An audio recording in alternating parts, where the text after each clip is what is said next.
வணக்கம். நிறைய பேரண்ட்ஸ் அவங்க குழந்தைங்க நான் என்ன சொன்னாலும் அதுக்கு எக்ஸாக்ட் ஆப்போசிட்டா என் குழந்தை பண்றான், அவன் என் சொல் பேச்சே கேட்க மாட்டேங்கிறான் அப்படின்னு சொல்லுவாங்க.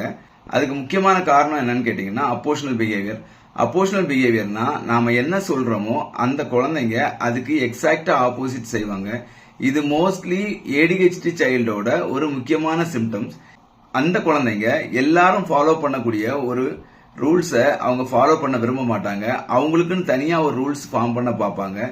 இந்த குழந்தைங்களுக்கு ஸ்டார்டிங் ஸ்டேஜில் ஒபீடியன்ஸ் நம்ம டெவலப் பண்ணணும். அப்படி நம்ம டெவலப் பண்ணலைன்னா அந்த குழந்தைங்க பிற்காலத்தில் எந்த ரூல்ஸும் ஃபாலோ பண்ண மாட்டாங்க, அவங்க இஷ்டத்துக்கு இருப்பாங்க. அந்த மாதிரி இருக்கும்போது அந்த குழந்தைங்களோட ப்ரொடக்டிவிட்டி கம்மியாகும்.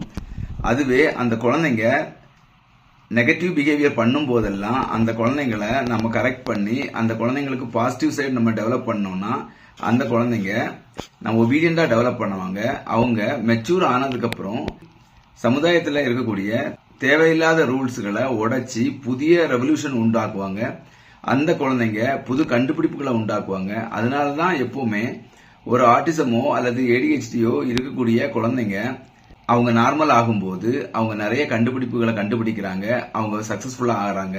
ஸோ ஆட்டிசம் சைல்டுக்கு அப்போஷனல் பிஹேவியர் இருந்துச்சுன்னா அது மிகவும் நல்லது.